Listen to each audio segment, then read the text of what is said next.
तो दोस्तों आप सभी को दिवाली की एक बार फिर से राम राम। आशा करता हूँ आप सभी की दिवाली बहुत अच्छी रही होगी। अब देखिए इस वीडियो में हम बात करने वाले हैं दो कंपनीज के बारे में, Laurus lab and Rajratan global wire. दोनों ही स्टॉक्स में हमने देखी अभी काफ़ी गिरावट। तो गिरावट के पीछे के रीज़न क्या है उसको आपको मैं समझाने वाला हूँ। एक पीपीटी आपके साथ यहाँ पर शेयर करूँगा, उसमें हम रीज़न्स को डिस्कस करेंगे। रीज़न्स के साथ साथ हम आगे क्या यहाँ पर ग्रोथ एक्सपेक्टेड है, क्या पॉजिटिव्स हैं, उनको भी डिस्कस करने वाले हैं। और अब मेन क्वेश्चन है, अगर आप इन्वेस्टेड हैं या फिर फ्रेश इन्वेस्टमेंट करना चाहते हैं तो क्या स्ट्रेटजी होनी चाहिए बाइंग सेल होल्ड की। टेक्निकल पॉइंट ऑफ व्यू से भी आपको यहाँ पर मैं सारे एक्सपेक्ट्स बताने वाला हूँ कि क्या आप सिचुएशन रह सकती है। तो वीडियो के साथ बने रहिएगा, बहुत इंपॉर्टेंट वीडियो है। अब सीधा हम चलते हैं यहाँ पर जो है पीपीटी पे। अब देखिए लॉरस लैब में क्यों हो रही गिरावट, तो इसके बारे में चर्चा करते हैं। तो ये मैं आपके साथ पहले भी शेयर कर चुका हूँ, लेकिन अभी थोड़ा और डिटेल में शेयर करते हैं कि देखिए जो रिजल्ट है उसमें हमको इनके एआरवी और फॉर्मुलेशन सेगमेंट के जो सेगमेंट है उसमें काफ़ी गिरावट देखने को मिली।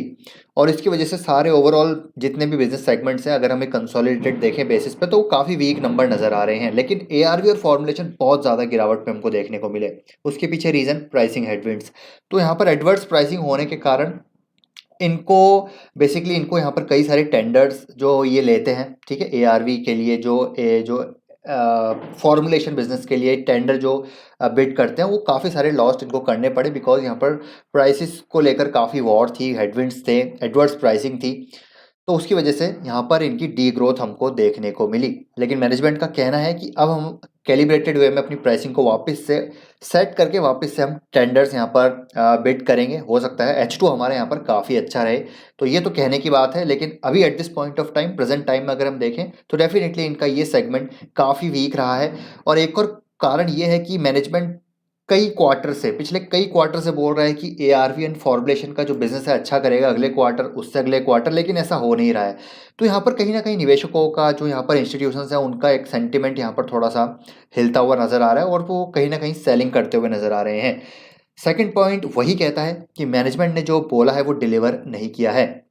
जो उनके वर्ड्स थे वो अभी तक यहाँ पर नंबर्स में आते हुए देखने को नहीं मिल रहे हैं, ठीक है।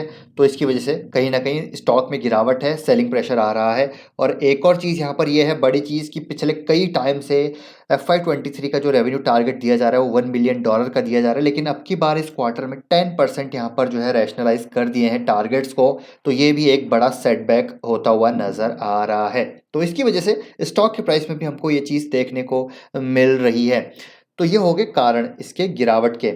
और बाकी देखिए अगर देखा जाए तो सीडीएमओ और जो इनका बायोलॉजिक्स वाला बिजनेस है वो काफ़ी अच्छी तरीके से ग्रो कर रहा है, तो एक वो बहुत बड़ा पॉजिटिव है। अब यहाँ पर पॉजिटिव की बात करें तो अगेन जैसे मैंने बोला, सीडीएमओ, नॉन एआरवी और बायोलॉजिक्स का बिजनेस काफ़ी अच्छा कर रहा है, जो कि एक पॉजिटिव है, क्योंकि इनके जो नेक्स्ट ग्रोथ ड्राइवर्स हैं वो यही सेगमेंट रहने वाले हैं जिनका कंट्रीब्यूशन ओवरऑल रेवेन्यू में काफ़ी ज़्यादा होने वाला है। जैसे कि हम देख भी रहे हैं कि सीडीएमओ का कंट्रीब्यूशन लगातार बढ़ता जा रहा है। और एक पॉजिटिव ये है भविष्य के लिए कि यहाँ पर बड़ा जो केपेक्स होने वाला है, ठीक है, अच्छा खासा केपेक्स नॉन एआरवी और सीडीएमओ साइड पे होने वाला है, जो कि फंडेड होगा थ्रू इंटरनल अक्रूवल्स। तो यहाँ पर एक पॉजिटिव है, बड़ी बड़ी कैपेसिटीज़ यहाँ पर कंपनी बिल्ड कर रही है। मैनेजमेंट इस सेगमेंट को लेकर काफ़ी पॉजिटिव है, जो कि नंबर्स में भी देखने को मिल रहा है। एक लार्ज कॉन्ट्रैक्ट है जो कि इनका सीडीएमओ कॉन्ट्रैक्ट है एनिमल हेल्थ को लेकर, ये सितंबर 23 में स्टार्ट होने वाला है, जो कि एक बड़ा कॉन्ट्रैक्ट है। और कुछ पॉजिटिव्स की बात करें तो इनका जो बायोलॉजिक्स वाला बिजनेस है, जहाँ पर ये फर्मेंटेशन कैपेसिटी को अपनी 1 मिलियन लीटर करने वाले हैं, ये मार्च 24 से कंट्रीब्यूट करना शुरू कर देगा, जो कि बहुत पॉजिटिव है। Lot of new product launch and many in pipeline. तो काफ़ी सारे प्रोडक्ट इन्होंने हाल ही में लॉन्च किए हैं, काफ़ी सारे प्रोडक्ट का इनके पास अप्रूवल आ चुका है, यूरोप, कनाडा और दूसरे देशों में जहाँ पर ये एक्सपोर्ट कर रहे हैं वहाँ से अप्रूवल आ चुका है। और ये प्रोडक्ट इन्होंने लॉन्च किए हैं रिसेंटली, जिनका असर हमको अगले क्वार्टर्स में आता हुआ देखने को मिलेगा। और कई सारे प्रोडक्ट्स ऐसे हैं अभी R&D पाइपलाइन में है, इनिशियल स्टेजेस में है, जो ये काफ़ी जल्दी लॉन्च करते हुए नजर आएंगे। तो ये काफ़ी सारे बड़े पॉजिटिव्स हैं लॉरस लैब के बिजनेस को लेकर, जो कि भविष्य में नजर आते हैं। जो कि मैं आपके साथ पहले भी बता रहा हूँ कि देखिए एआरवी जो बिजनेस है, इनका फॉर्मुलेशन बिजनेस है, ये काइंड ऑफ एक कमोडिटी या फिर आप कह सकते हैं कि जेनरिक बिजनेस है, जो जहाँ पर फ्लक्चुएशन हमको देखने को मिलेंगे।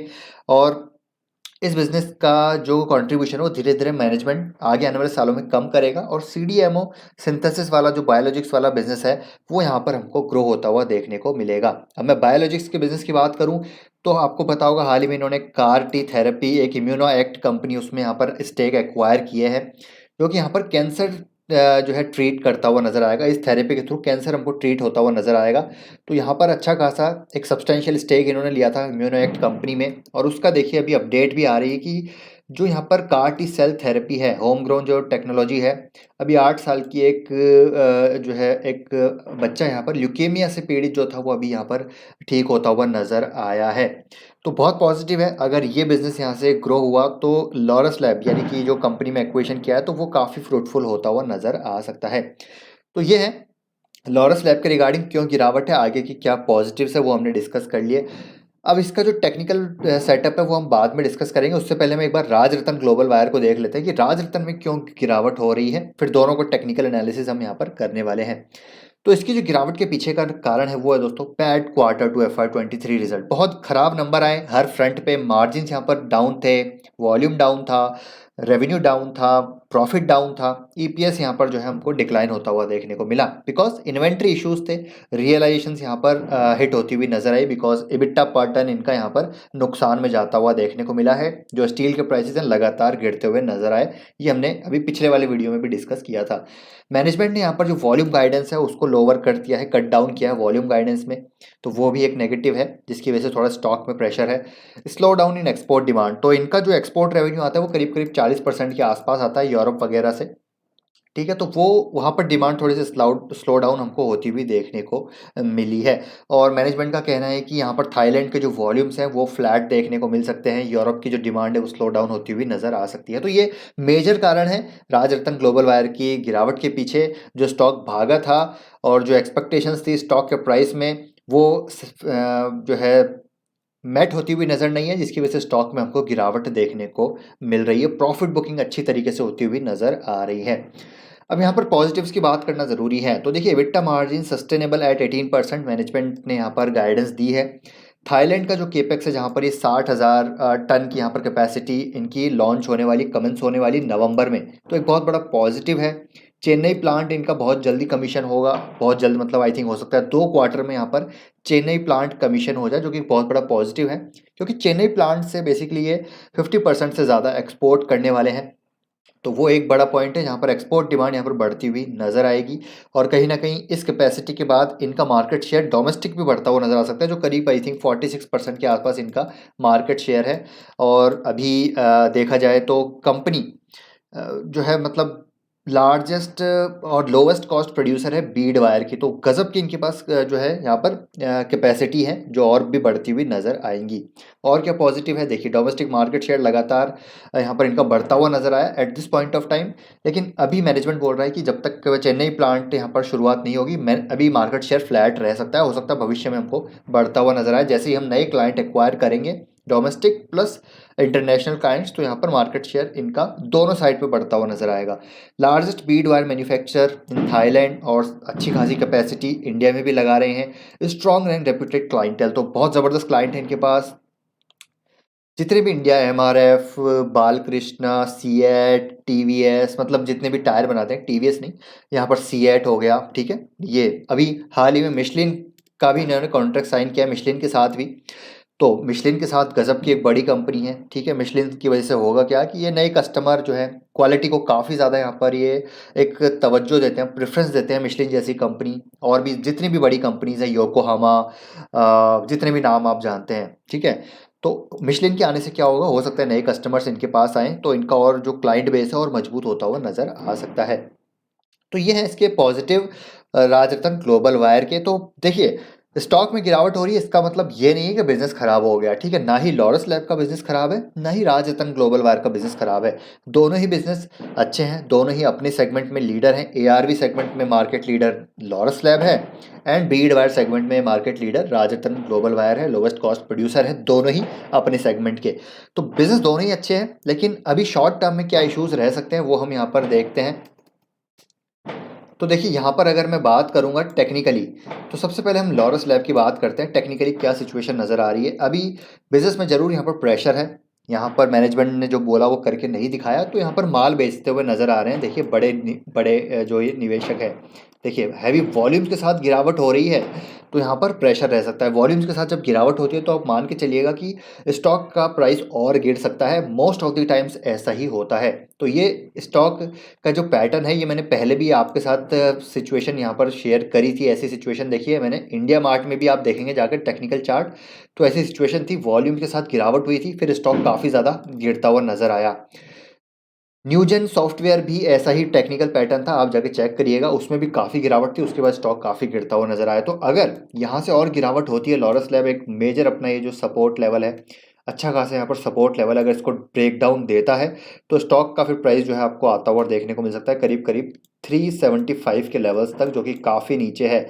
और 375 के लेवल्स पे ये आता है तो मेरे ख्याल से देखिए, मैं अपनी बात कर रहा हूँ तो मेरे हिसाब से लॉन्ग टर्म अपॉर्चुनिटी यहाँ पर काफ़ी अच्छी है लॉरस लैब में। लेकिन अगर आप रिस्क को मैनेज करना चाहते हैं, आप चाहते हैं कि यार अभी इसको इससे निकल जाए, अगर यहाँ पर ब्रेक डाउन देते हैं तो आप निकल सकते हैं इस स्टॉक से, क्योंकि फिर देखिए और गिरावट हो सकती है, क्योंकि वॉल्यूम्स काफ़ी ज़्यादा है। यहाँ पर नाराज़ नज़र आ रहे हैं निवेशक मैनेजमेंट से, क्योंकि जो वो बोल रहा है वो कर नहीं पा रहा है, ठीक है। तो यहाँ पर गिरावट हो सकती है, तो शॉर्ट टर्म प्रेशर रह सकता है स्टॉक में और गिरावट हो सकती है। तो आप इस लेवल को जब तोड़ता है करीब करीब 446 का लेवल ये अगर ब्रेक डाउन देता है वॉल्यूम्स के साथ, तो आप इस स्टॉक से निकल सकते हैं फॉर शॉर्ट टर्म में। और अगर आप वापस निवेश करना चाहते हैं तो एक बार टेक्निकल सेटअप जो है वापस से इम्प्रूव होने दीजिए, चार्ट को अच्छे से वापस से पॉजिटिव होने दीजिए। ऐसा लगना चाहिए कि भाई चलो अब यहाँ से चार्ट अच्छा हो चुका है, जो है बिजनेस में जो मॉडरेशन है वो नॉर्मलाइज हो चुकी है, तब आप फिर से बाय कर सकते हैं। अगर ये 446 का लेवल तोड़ता है तो आप यहाँ पर इसको बेच सकते हैं, फिर वापस से बाद में खरीद सकते हैं। लेकिन मेरी बात करूँ तो मैं इसमें इन्वेस्टेड हूँ, मैं यहाँ पर लॉस में हूँ कहना चाहूँगा, लेकिन डेफिनेटली मैं इस स्टॉक को बेचूंगा नहीं, क्योंकि जो मेरा विजन है वो यहाँ पर कम से कम 3 साल का है लॉरस लैब में, तो इसलिए मैं इसको बेचूंगा नहीं। बाकी आप अपना रिस्क एपेटाइट, अपनी अलोकेशन को देखकर आप अपना डिसीजन यहाँ पर ले सकते हैं। लेकिन डेफिनेटली ये तो मैं कहना चाहूँगा टेक्निकली ये काफ़ी वीक हो चुका है और यहाँ से गिरावट हो सकती है। अगर सपोर्ट यहाँ पर नहीं लिया तो फिर और गिरावट हो सकती है, अगर सपोर्ट ले लिया तो अच्छी बात है, यहाँ से स्टॉक ऊपर जा सकता है। और अगर गिरता है तो फिर और गिरावट हो सकती है। नेक्स्ट हम बात करते हैं राजरत्न ग्लोबल वायर में भी यही सिचुएशन है। राजरत्न ग्लोबल वायर का स्टॉक एक कंटिन्यूअस चैनल पैटर्न को फॉलो कर रहा था, कंटिन्यूस अप ट्रेंड में था, लेकिन इस चैनल का जैसे ही ब्रेकडाउन हुआ, और मैंने यहाँ पर आपके साथ साझा भी किया था वीडियो, बताया भी था कि अगर ये चैनल को ब्रेक डाउन देता है तो स्टॉक में काफ़ी गिरावट हो सकती है। इसके बाद कंसोलिडेशन हुआ, नंबर आया, नंबर आए, स्टॉक में भारी गिरावट हो गई और अभी हैवी वॉल्यूम के साथ यहाँ पर गिरावट हुई। लेकिन आज के दिन एक अच्छी चीज़ क्या हुई है कि हैवी वॉल्यूम के साथ यहाँ पर बाइंग हुई है। तो अगेन फिर से यही कहना चाहूँगा, अगर 200 दिन का मूविंग एवरेज ये ब्रेक करता है, 793 का लेवल ब्रेक करता है, तो इसमें और गिरावट हो सकती है। लेकिन यहाँ पर अगर आपका लॉन्ग टर्म का विजन है तो कंपनी को आप बाय कर सकते हैं। अगर ऊपरी स्तरों पे आप फंसे हुए हैं तो एवरेज कर सकते हैं। एलोकेशन का ध्यान रखिएगा, देखिए छोटी कंपनी है, स्मॉल कैप कंपनी है, तो जितनी तेज़ी से भागेगा उतनी तेज़ी से गिरता भी है। तो वैल्यू जो फ्लक्चुएशन है स्टॉक के प्राइस में काफ़ी रहती है स्मॉल कैप कंपनीज में। तो अपने वैल्यूशन को, अपने एलोकेशन को आप प्रॉपर रखिएगा, तो उस हिसाब से आप अपने रिस्क को भी मैनेज कर सकते हैं। तो आप अगर बाय करना चाहते हैं तो मेरे ख्याल से यहाँ पर धीरे धीरे बाय करना शुरू कर सकते हैं फॉर द लॉन्ग टर्म। अगर यहाँ से भी और गिरावट होती है तो ये 793 के लेवल्स तक हमको आता हुआ देखने को मिल सकता है। 793 से और गिरता है तो फिर ये आपको फिर 700 के लेवल पे भी आता हुआ देखने को मिल सकता है। तो अगेन मैं कहना चाहूँगा, अपनी रिस्क एपेटाइट को समझते हुए, अपनी एलोकेशन को समझते हुए आप यहाँ पर डिसीजन ले सकते हैं। मेरी बात करें तो मैं राजरत्न में इन्वेस्टेड नहीं हूँ, लॉरस लैब में मैं इन्वेस्टेड हूँ और आई विल रिमेन इन्वेस्टेड, क्योंकि मेरा जो विजन है थोड़ा लॉन्ग टर्म का है। लॉरस लैब के जो ग्रोथ ड्राइवर्स है उस पर मैं यहाँ पर बैट कर रहा हूँ। तो आप अपना डिसीजन अपने हिसाब से लीजिए, अपनी ड्यू डिलिजेंस कर लीजिए। जो मैंने आपको यहाँ पर ओपिनियन था, मेरा ओपिनियन साझा कर दिया, आपका ओपिनियन क्या है वो आप साझा कर सकते हैं। तो आई होप ये वीडियो आपको इन्फॉर्मेटिव लगा होगा। दोस्तों वीडियो पसंद आए तो वीडियो को लाइक, शेयर एंड चैनल को सब्सक्राइब कर लीजिए। मिलते हैं आपसे नेक्स्ट वीडियो में। Till then take care, bye bye. और ये वाला चैनल भी सब्सक्राइब जरूर कर सकते हैं।